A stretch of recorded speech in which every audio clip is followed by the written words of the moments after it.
ImageMiguel Andujar was injured on Sunday while sliding into third base. A test on Monday revealed a torn labrum. CreditCreditSeth Wenig, Associated Press. Miguel Andujar, the Yankees' third baseman, listened to the gently phrased questions about his injured right shoulder and the possibility of having season-ending surgery.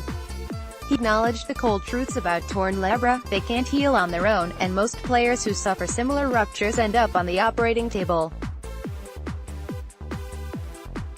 Yes, Andujar said, he gets that. But as he spoke before the Yankees' 3-1 loss to the Detroit Tigers on Tuesday, Andujar dismissed the worst-case scenario, vowing to beat the odds, avoid surgery and return to action within weeks. If he does so, it would be a rare instance of good fortune for the Yankees, who now have 8 players on the 10-day injured list, including their ace, Luis Severino, circus strongman and home run leader, Giancarlo Stanton, and their frontline shortstop, Didi Gregorius. Andujar joined them after a head-first dive into third base against the Orioles on Sunday. After initially feeling a weird sensation in his shoulder, Andujar said, he remained in the game, and he still felt strong afterward and even into Monday. But a magnetic resonance imaging exam revealed a small labral tear, prompting the Yankees to shut Andujar down for at least 2 weeks. After that, he will begin a cautious program of physical therapy, which he and the team hope will preclude the need for surgery. I'm optimistic. Andujar said. My shoulder is strong. There's still a chance I can get through this and get back on the field. Aaron Boone was just as inclined to turn his gaze away from the possibility of an Andujar-less summer. Hard to blame him. The 24-year-old infielder finished second in the American League's Rookie of the Year voting in 2018, leading all first-year players in hits, 170, and breaking the Yankees' record for doubles in a rookie season, previously set by Joe DiMaggio in 1936. Although inconsistent on defense, he committed 15 errors last year. Andujar's performance partly explained the Yankees' decision to pass on pursuing Manny Machado in free agency this winter.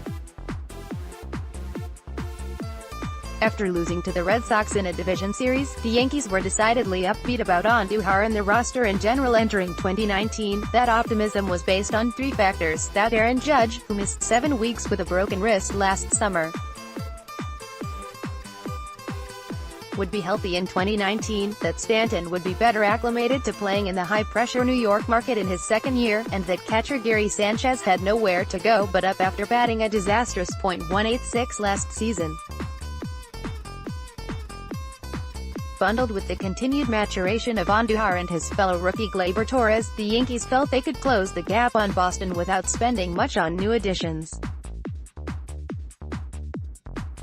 Judge spoke for his teammates recently when he said, from the first day in camp, I felt this was going to be a better team than last year, but 5 games in, it has been a harsh reality for the Yankees, who have yet to gain traction on the season despite starting off against 2 lightly regarded opponents, the Orioles and Tigers. An unusually severe run of injuries has only compounded their frustration. Aldis Chapman gave up 2 runs in the 9th inning to take the loss against the Tigers on Tuesday. CreditCreditSeth Getty Image Severino, who received a diagnosis of shoulder inflammation last month, still has not thrown off a mound, and he is not likely to return until May at the earliest. Center fielder Aaron Hicks is battling a stubborn lower back problem. He has already received 2 cortisone shots. Dellin Betances, the flame-throwing reliever, is sidelined with a shoulder impingement, although he threw a bullpen session on Tuesday and could be back in a week.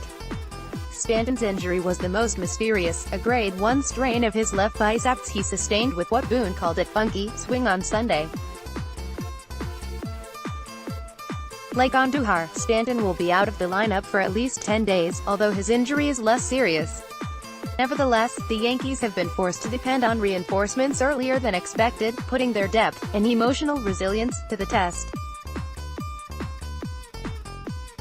The always upbeat Boone said he felt the Yankees would emerge as a better team after April's challenges. One of the strengths of our organization is the depth, he said, adding that each of the Yankees' replacements were capable of producing at the big league level. Boone's rallying cry might have resonated a bit more had the Yankees not lost their opening series to the Orioles. Most damning was their situational hitting. The Yankees went 10 for 56 with runners on base in the three-game series, including 6 for 29.207 with men in scoring position, including 8 strikeouts. There wasn't much improvement on Tuesday, when the Yankees managed just 6 hits against the Tigers and didn't have a runner in scoring position over the final 4 innings. Starter Masahiro Tanaka threw effectively for 6 2/3 innings, but his work was undone by closer Aroldis Chapman, who continues to lose velocity. As Chapman allowed the deciding 2 runs in the 9th inning, his once-feared 100 mph fastball ticked down as low as 95. "I feel great," he said, despite allowing 4 of the 7 batters he faced to reach base, dooming the Yankees to another loss. First baseman Luke Voit asked for patience from unsettled fans, saying, "It's super early. There are still 157 games to go, but a different crew will have to right the ship. Without Andujar and Stanton, call-ups like Clint Frazier and Tyler Wade will get their chance." DJ LeMahieu, the infielder acquired by the Yankees in January, started in place of Andujar on Tuesday. But will it be the same Yankees? Boone insisted that his expectations have not changed, although no one could blame him for crossing his fingers tightly. A version of this article appears in print on page B8 of the New York edition with the headline, "The Yankees were optimistic in spring training. Then came the injuries." Order reprints today's paper. Subscribe.